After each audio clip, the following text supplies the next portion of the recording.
My name is Richard Nielsen, and I teach at Boston College, and I work in the area of ethics, leadership, engagement methods, conflict resolution, and political economy.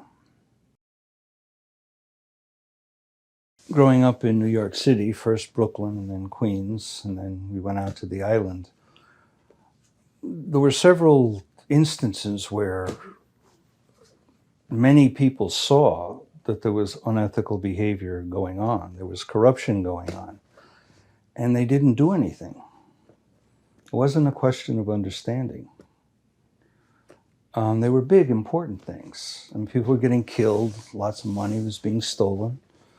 And so I would ask people, why didn't you do anything? Because I was only 12 years old at the time when I first noticed this was going on. And they said, we can't. They're too strong. We don't have the power.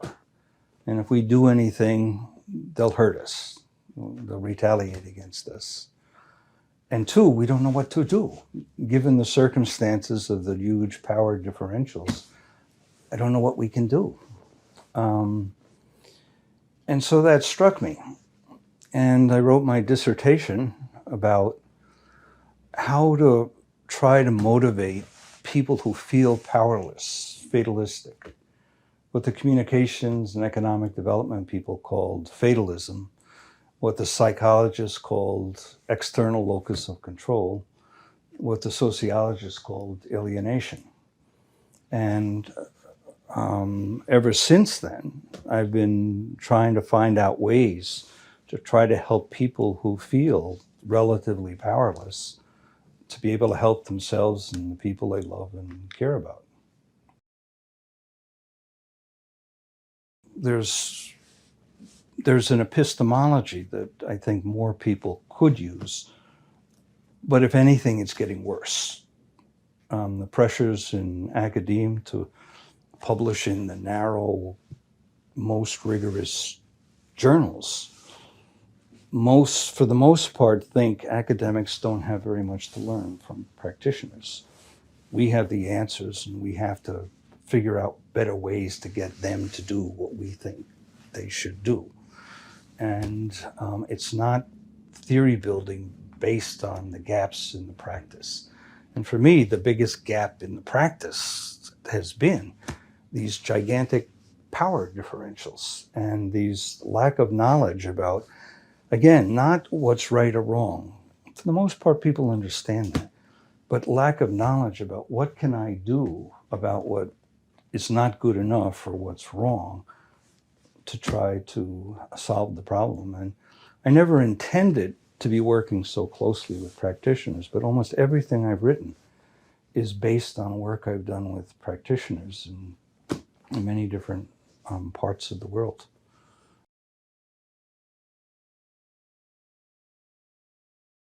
We have different levels of the macro external environmental level, the meso-organizational level, and the micro-individual level. And the source of the problem can be at any one of those levels. But in order to know what will be more and less effective, we have to know the power of these different levels and how to engage with the problem and the people, given how many levels it's coming through. And it could be an unethical person. It could be a key individual who doesn't understand. But it could be the compensation system, the organization, where they say, we talk safety, but we only measure and reward cost control. The British Petroleum example. Or we could say the individuals know that.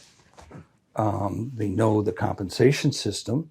But the political economic system is, if you pay the Democrats or the Republicans for their campaign contributions, for the most part, you don't have to worry about enforcement of the laws, because the prosecuting attorneys at the federal level are all political appointments. The federal judges are political appointments. The former prosecutors are then appointed to be the judges. And every once in a while, the people that appointed them remind them, you should remember how you got that job. I do it using two kinds of cases. Big cases that they all hear about in the news, like the British Petroleum case. And depending on the country, I'm doing this in different kinds of cases. But then I'll also ask them to come up with their own cases and ask themselves a number of questions. You know, what was good or bad in this situation? And then ask them, what are you worried about? Do we have to make it better, or do we have to stop some of the bad stuff? And then what's the cause? Is it at the individual level, the organizational level, the macro environmental level? And then when they think they might have a handle on the cause, we ask the students, okay, so what are we going to do? What's a realistic objective, given who you're going to be in your own case? And what's the macro ethics, leadership, or engagement strategy you're going to use? What are the micro implementation methods? But always realize that no matter how good your plan is, plans always go wrong, or very often go wrong. So what would be different kinds of scenarios that could make your first plan not work? And I ask them to look at 3 different scenarios and then say, which one do you think is most likely? So if that happens, what contingency plan would you use? And then after they come up with that, they may have to revise their objective. They may have to revise. For example, if the assumption is that the chief executive officer is an honest, ethical person who believes in the vision and values, suppose that's not right. Suppose this is coming from the top. So you might switch from trying to evoke through dialogue the vision and values of the organization, perhaps to secretly threatening to blow the whistle, either inside the organization or outside the organization. I would say that the key thing is, for me, if I had one thing to wish for, is we change the epistemology to be much more about practice-based theory building, practitioner gaps in the practice that we could use to build theory.